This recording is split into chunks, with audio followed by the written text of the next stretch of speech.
meu canal. Eu sou o professor Marcelo de França e espero que essa aula te ajude. Eu sinceramente acredito que essa aula vai te ajudar e muito.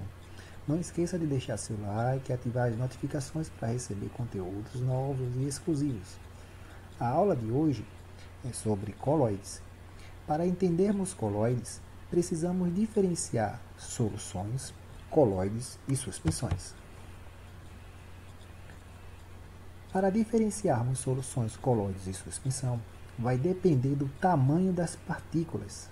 Se as partículas forem menores que 1 nanômetro, serão soluções. Se elas estiverem entre 1 e 1000 nanômetros, serão coloides. E se elas forem maiores que 1000 nanômetros, serão suspensão. Observe a cena que temos. Um copo com água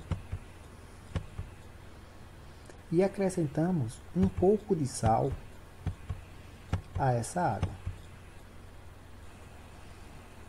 Então nós vamos ter uma mistura homogênea, o que chamamos de solução de NaCl, ou de cloreto de sódio. Observe que nós não conseguimos enxergar as partículas a olho nu, porque essas partículas são muito pequenininhas, são menores que 1 nanômetro, o que quer dizer 10 a menos 9. Partículas menores que 1 nanômetro são partículas invisíveis ao olho nu. Então nós temos uma solução. Mas se nós usássemos partículas maiores?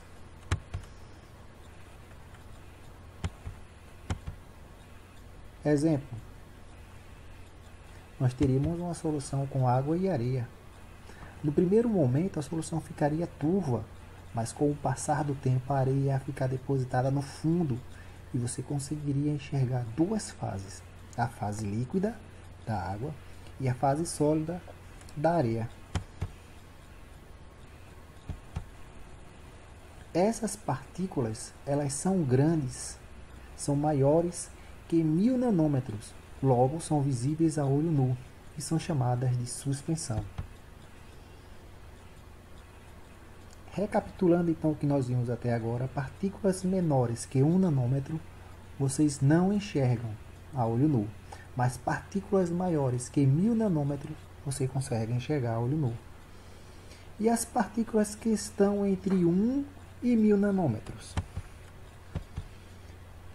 As partículas que estão entre 1 e 1000 nanômetros, nós vamos chamá-las de coloides.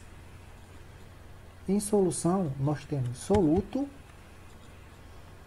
e solvente. Diferentemente, nos coloides, no soluto, no lugar do soluto, nós vamos chamar de disperso. E no lugar do solvente, nós vamos chamar de dispersante ou dispergente.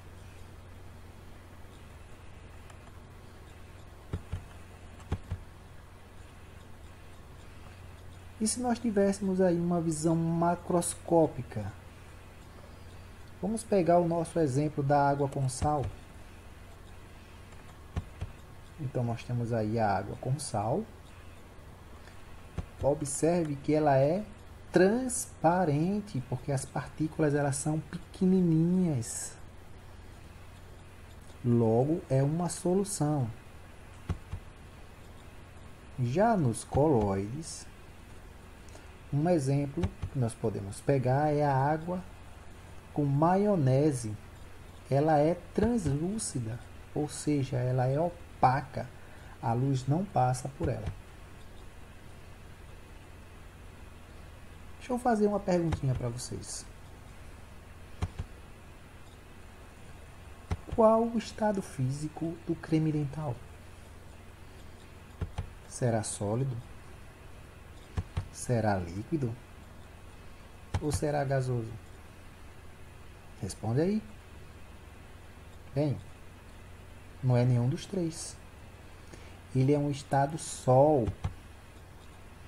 porque ele é um coloide.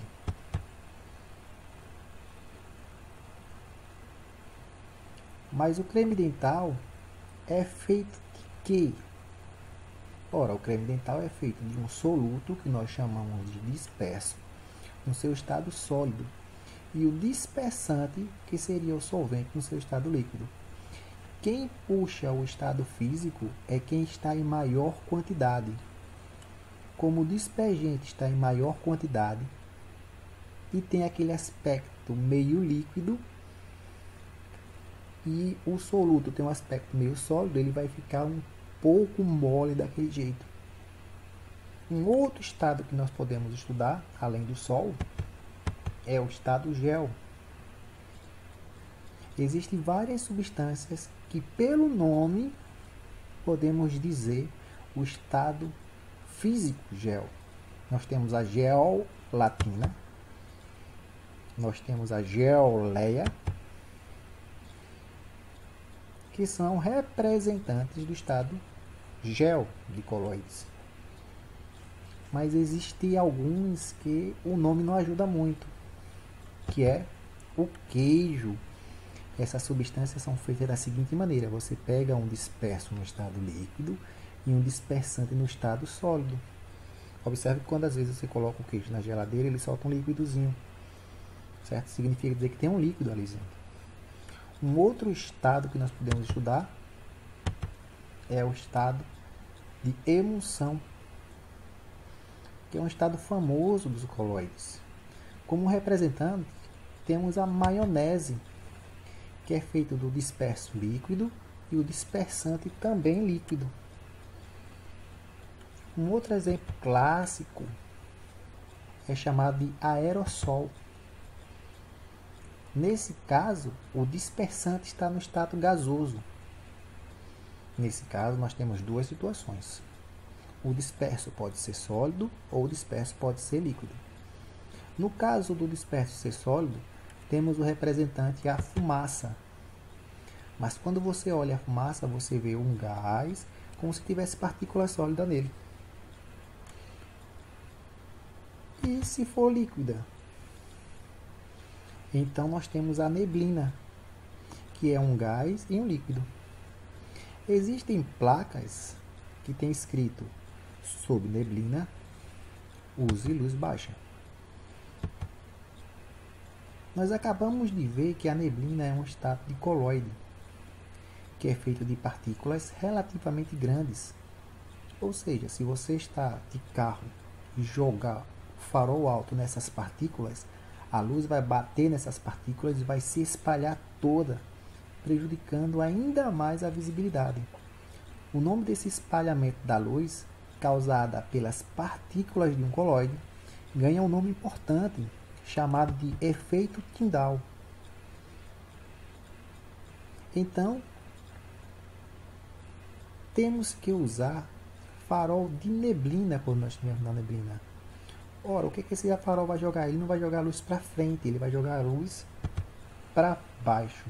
Então, o que eu quero deixar importante aqui é esse efeito Tyndall, o efeito onde a luz é espalhada pelas partículas do coloide.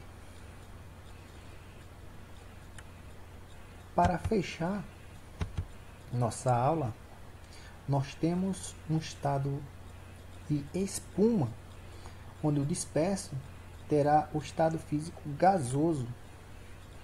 Pode estar inserido no dispersante líquido, que é o caso de uma espuma, com água e sabão, e você pode olhar em uma grande bolha de sabão que tem gás lá dentro, ou então pegar o gás e colocar em um dispersante sólido, como é o caso da pedra pumice, onde você vê aquela pedra cheia de buraquinhos que tem gás ali dentro.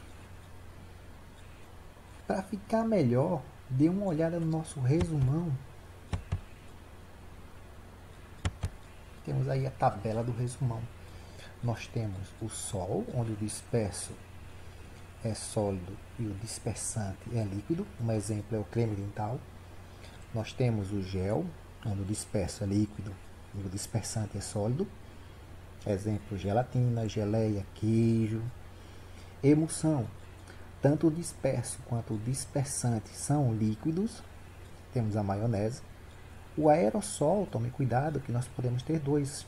Nós temos o disperso sólido e o dispersante líquido, exemplo fumaça, e nós temos o disperso líquido e o dispersante gasoso, nesse caso neblina, desodorante. E a espuma também nós temos dois, onde o disperso é gasoso e o dispersante é líquido. Temos a espuma de sabão. Ou, por último, nós temos o disperso gasoso e o dispersante sólido.